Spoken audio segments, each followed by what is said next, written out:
দর্শক, প্রতি শুক্রবারে আমাদের সাথে একজন বিশেষ অতিথি থাকেন, তেমনি আজ আমাদের সাথে আছেন কবি ও সাহিত্য সংগঠক জোবায়ের শাওন। আমরা সরাসরি তার কাছে চলে যেতে চাই। জোবায়ের শাওন, শুভ সকাল। আমরা সকালটা শুরু করতে চাই এভাবেই যে আপনার সকালটা কিভাবে শুরু হয়? আমি আসলে সকালটা শুরু হয় তো পুরো সাহিত্য নিয়েই আসলে সবসময় চিন্তা। আমি কবিতা লেখার পাশাপাশি কবিতার সংগঠন চালাই, অতঃপর শব্দায়ন, যেটা কিনা কবিতাকে নতুনভাবে কিভাবে উপস্থাপন করা যায় সেই কাজটা আমরা করি।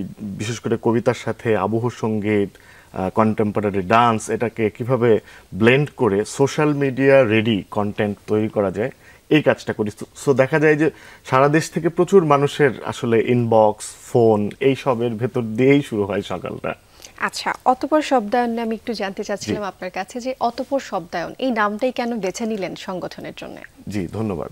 শব্দায়ন নামের একটা কবিতা আন্দোলন ছিল রাজশাহী বিশ্ববিদ্যালয়ে 1980-র দশকে, এবং 80-র দশকে আপনারা জানেন বাংলাদেশ শিল্প সাহিত্য সংস্কৃতির জন্য খুবই গুরুত্বপূর্ণ একটা সময়।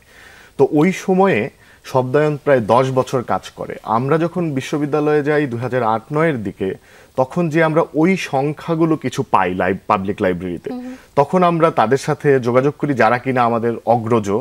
তাদের সাথে যখন যোগাযোগ করি তখন তারা বলেন যে হ্যাঁ, আপনারা আবার নতুন করে শুরু করতে পারেন। তখন আমরা শব্দায়নের আগে অতঃপরটা যুক্ত করে দিই, অতঃপর শব্দায়ন। চমৎকার।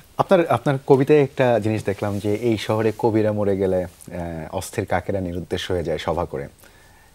কেন, মানে কবিদের মরে যাওয়ার কথাই বা কেন বলছেন, আর কাকেরা কেন বা নিরুদ্দেশ হবে কবি এবং কাক কবিতায়?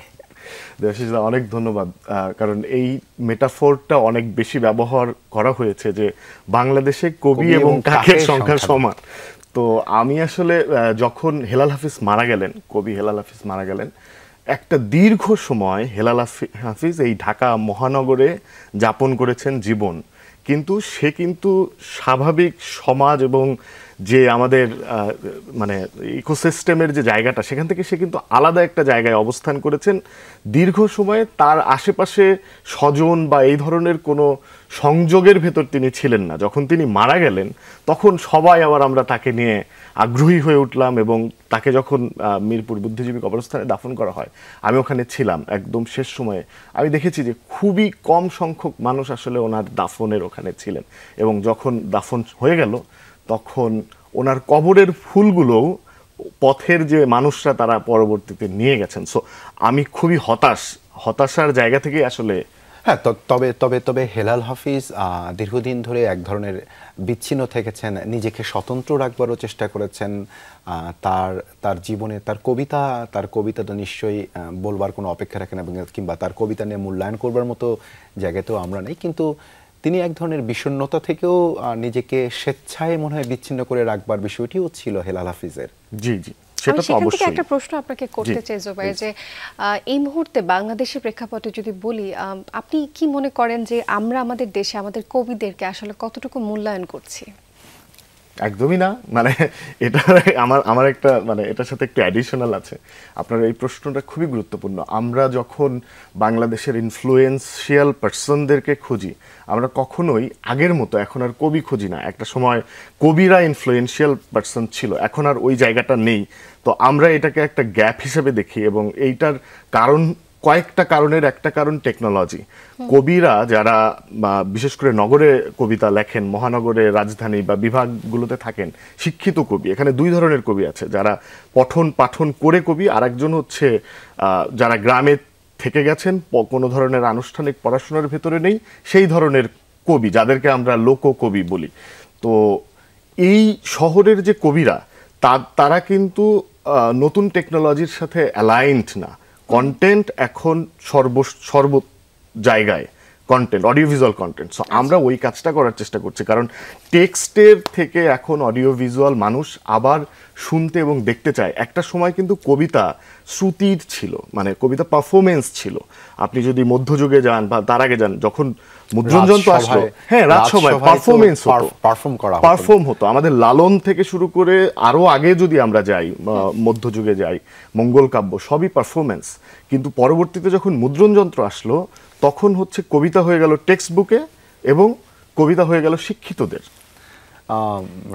জোবায়ের শাওন পারফরমেন্সের কথা বলছেন। জি, একটা পারফরমেন্স কি হতে পারে কিনা সিদ্রা, মানে এমন একেবারে একটা আমি মাত্র কবিতা just বলতে চাচ্ছিলাম যে কবিতা শুনতে চাই। একজন কবি আছেন, তার কবিতা না কবিতা শুনলেই না। নিশ্চয়ই জি, অনেক আপনার নিশ্চয়ই একজন কবির ক্ষেত্রে সমস্ত সৃষ্টি সবগুলো কবিতাই তার পছন্দের, সবগুলোই হয়তো তার প্রিয়। তার মধ্যে প্রিয়দের মধ্যে প্রিয়তম এমন কোনো কবিতা যদি থেকে থাকে দর্শকদেরকে একটু জানাতে চাই। ধন্যবাদ দেবাশিস দা। আপনি যে কবিতার রেফারেন্স বললেন, আমি আসলে ওই কবিতাটাই পড়ি, বিকজ ওটা নিয়েই কথা হচ্ছে। আমার ষষ্ঠ কবিতার বই রাষ্ট্র বনাম অ্যামিবা। এই অ্যামিবাটা হচ্ছে আমি, এই অ্যামিবাটা হচ্ছে আপনি। অতি ক্ষুদ্র কেউ একজন হয়তোবা প্রাণের ধারক আর কি, মানে যেখান থেকে আসলে প্রাণ পরবর্তীতে আমাদের তৈরি করলো। তো কবি ও কাক এই কবিতাটার নাম। এই শহরে কবি মরে গেলে অস্থির সকল কাকেরা সভা করে নিরুদ্দেশ হয়। তখন ইলেকট্রিকের তার ছিঁড়ে গেলে খেলার ছলে কতিপয় পিতাহীন শিশু মরে যায়। শহর প্লাবিত হয় আরোপিত শোক, মায়া, সামাজিক বেদনায়। আমরা কবির কথা ভুলে গদ্যের ইন্তেজাম করতে করতেই কবরের ফুলও হাত বদল হয়ে যায়। এই অবসরে শহরে আবার কাকেদের আনাগোনা চেয়ারের চতুর্দিকে দম নিয়ে ঘুরতে থাকে। চমৎকার। আমি আসলে আরেকটু শুনতে চাচ্ছিলাম দেবাশিস দা, তবে হচ্ছে এখানে যেহেতু শেষ করেছেন, আমরা আরো কিছু কবিতা শুনবার আপনার কাছে অবশ্যই। আমরা কবির কথা ভুলে যেতে চাই না, যে কারণে কবির কথা শুনবো একটা বিরতি থেকে এসে। দর্শক, সকালের বাংলাদেশের সময় হচ্ছে আরেকটি বিরতির, সাথেই থাকবেন। দর্শক, সকালের বাংলাদেশে আরো একবার স্বাগত জানাচ্ছি আপনাদেরকে। সাথে আছি আমি সিদ্রা, এবং আমাদের সাথে আছেন একজন বিশেষ অতিথি, যিনি সাহিত্যিক সংগঠক জোবায়ের শাওন। তার কাছে চলে যেতে চাই আমরা। জোবায়ের শাওন, সিদ্রা ভুলেই গিয়েছিল যে ওর সঙ্গে আমিও আছি, একটু বলতে ভুলে গিয়েছিল। যাই হোক, আপনাকে বেশি গুরুত্ব দেওয়া হচ্ছে। অবশ্যই আপনি আজকে আমাদের অতিথি, কবি এবং সাহিত্যিক সংগঠক, সবকিছু মিলে অনেকগুলো পরিচয় আছে আপনার। আপনারা নতুন একটি উদ্যোগ শুরু করেছেন, সেটি হচ্ছে স্ট্যান্ড আপ কমেডি। সম্প্রতি গোয়েথা ইনস্টিটিউট একটি শো করে ফেলেছেন, স্ট্যান্ড আপ পোয়েট্রি। গোয়েথা ইনস্টিটিউটে একটি শো করেছেন। স্ট্যান্ড আপ পোয়েট্রি, এই ধারণাটি কি আসলে? আমরা আসলে স্ট্যান্ড আপ পোয়েট্রি প্ল্যাটফর্ম বলছি, শব্দায়ন স্ট্যান্ড আপ পোয়েট্রি প্ল্যাটফর্ম। আমরা এই ধারণাটায় যেটা চাচ্ছি যে কবিরা নিজের কণ্ঠে কবিতা পাঠ করবেন, এবং কবিতা পাঠ করবেন আবৃত্তির মতো অনেক ব্যাকরণ মেনে যে তাকে করতে হবে এমন না। কথার কথা টোকন ঠাকুর যদি কবিতা পড়েন, তিনি তার ঝিনাইদহের যে অ্যাকসেন্ট সহই পড়বেন, বা পিয়াস মজিদ যদি পড়েন, বা শিবকুমার শীল উনি নিজেও কবিতা পড়েন। তো আমরা এই উদ্যোগটা নেই, এবং গোয়েথা ইনস্টিটিউট এবং আমাদেরকে সহযোগিতা করেন। গোয়েথা ইনস্টিটিউটের সাথে মাত্রা যুক্ত হয়, ইউসিএসআই ইউনিভার্সিটি বাংলাদেশ ব্রাঞ্চ যুক্ত হয়। আমরা ঢাকায় করি 26শে আগস্ট, এবং এখানে কবিতা পড়েন আফজাল হোসেন, অভিনয়শিল্পী আফজাল হোসেন, শিবকুমার শীল, টোকন ঠাকুর, পিয়াস মজিদ, শাহনাজ মুন্নি। এবং এই মঞ্চে আমরা রাজশাহীর তানোরের একজন পথকবি, লোককবি যাকে বলছে, আফাজউদ্দিন কবিরাজ, তাকেও আমরা নিয়ে আসি, এবং তিনিও ঢাকায় প্রথমবারের মতো এসে কবিতা পড়েন। মোট কথা আপনি বলতে চাচ্ছেন যে স্ট্যান্ড আপ পোয়েট্রি, এই ধারণাটি হচ্ছে যে কবিতা বা কবিতা আবৃত্তি, সেটি আমরা যখন আবৃত্তি করতে যাই কোনো কবিতাটা ভিন্নভাবে উপস্থাপন করি, তার চেয়ে বরং মানুষ প্রতিদিনের যাপিত জীবনে যেভাবে কথা বলছে সেভাবে কথা বলাটাই মঞ্চে করা, সেটি স্ট্যান্ড আপ পোয়েট্রি। জি জি জি। আচ্ছা, আমি স্ট্যান্ড আপ পোয়েট্রির ব্যাপারে একটা ছোট্ট জিনিস জানতে চাই। সেখানে আসলে দর্শকদের সমাগম কেমন ছিল? আপনারা যে পোয়েট্রিটা স্ট্যান্ড আপ পোয়েট্রি করেছেন, সেখানে সাধারণ দর্শকের সমাগমটা কতটুকু ছিল?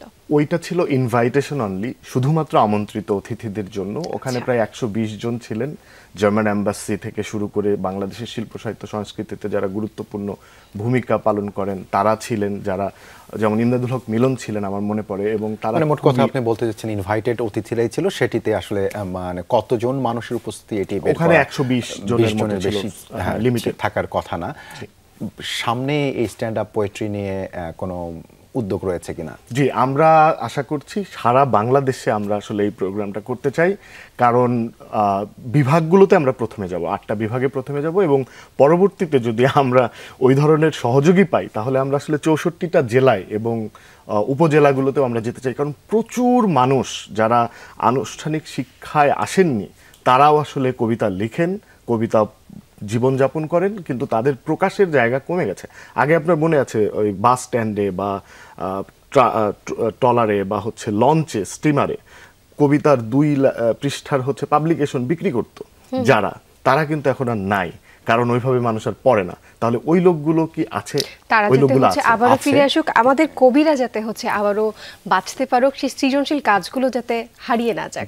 তবে যেহেতু আমরা আমাদের কবিকে, একজন কবিকে পেয়েছি, তার কাছ থেকে আরেকটা কবিতা না শুনলে শুনতে নয়। চাই, আমরা আপনার আরেকটি কবিতার কবিতা বই শুনতে দেখছি চাই। রাষ্ট্র বনাম অ্যামিবা, সেখান থেকেই আমরা আরো কবিতা শুনতে চাই। আমরা শেষের দিকে চলে এসেছি। জি ধন্যবাদ। আমি মোটামুটি 10-12 লাইনের একটা কবিতা পড়ার সময় পেলে ভালো। নিশ্চয়ই নিশ্চয়ই পাবো। তো এটা আসলে দেশকে নিয়ে কবিতা লেখা। দেশ প্রশ্নটা হচ্ছে, দেশ এগিয়ে কোথায় যায়, কিভাবে আগায় যায়। এই যেমন মানুষ আগায় যায়, এগিয়ে গ্রাম থেকে উঠে আসে ধান ক্ষেতের আইল ছেড়ে মেঠো পথ, তারপরে কংক্রিটের রাস্তা ধরে একটু শহর, এভাবে রাজধানী কিংবা দেশের বাহির। এগিয়ে যায় নদী, পাহাড় থেকে বেয়ে বেয়ে নেমে পাক খেতে খেতে মুড়িয়ে মুড়িয়ে যায় সমুদ্র বরাবর। অতদূর সৌভাগ্য যদি জলে লেখা থাকে। গরু এগিয়ে যায়, গোয়াল থেকে বের হয়ে মুখ দেয় জমির ফসল। বিরান মাঠের অবারিত দুর্ভা ঘাসের সরোবর। এগিয়ে যেতে যেতে কসাইখানা থেকে আর কত দূর যেতে পারে। দেশ কি এভাবে কোনোভাবে আগায়া যায়? দেশ কি হেঁটে হেঁটে যায়, গড়িয়ে গড়িয়ে মুড়িয়ে মুড়িয়ে? দেশ কি রাজধানী থেকে চলা শুরু করে, নাকি দেশের মুখ পঞ্চগড় বরাবর ভারতমুখী? ভারত, চীন, রাশিয়া পেরিয়ে একেবারে উত্তর মহাসাগর। সমগ্র দেশ কি যায় একসাথে? খাগড়াছড়ি যায়, রাঙামাটি যায় কি সাথে সাথে? দেশের মানুষ যায়, জাতীয় গৌরব, ধর্ম, সংস্কৃতি, যাবতীয় হত্যার পুড়িয়ে ফেলা নথি, ফুল, পাখি, পশু সাথে সাথে যায়? নাকি দেশের মুখ সুন্দরবন বঙ্গোপসাগরে গিয়ে ঝাঁপ দেয়? দেশ কিভাবে আগায়া যায়, এগিয়ে কোথায় যায়? নাকি দেশ চলতে পারে না, তাই ড্রাইভার হেল্পার লাগে পাবলিক বাসের মতন, আর হেল্পার বলে ওঠে ওস্তাদ বায়ে মানুষ, ডাইনে গণতন্ত্র, মাঝখানে কাইটা যান বরাবর ফকফকা। এগিয়ে যেতে যেতে দেশ আসলে কোথায় যায়? একটি প্রশ্ন রেখে গেলেন, এগিয়ে যেতে যেতে দেশ আসলে কোথায় যায় আমরা জানি না, সেটি সময় বলে দেবে দেশ কোথায় যায় কিংবা যাচ্ছে। জোবায়ের শাওন, অসংখ্য ধন্যবাদ জানাচ্ছি সকলের বাংলাদেশে আসার জন্য। অসংখ্য ধন্যবাদ জানাচ্ছি। জি, আপনাদেরকে অনেক অনেক ধন্যবাদ। দর্শক, এই ছিল যমুনা টেলিভিশনের আজকের আমাদের বিশেষ আয়োজন। সাথে থাকার জন্য অসংখ্য ধন্যবাদ আপনাদের। ভালো থাকবেন সবাই, দেখা হবে আগামীকাল আবারও একই সময়।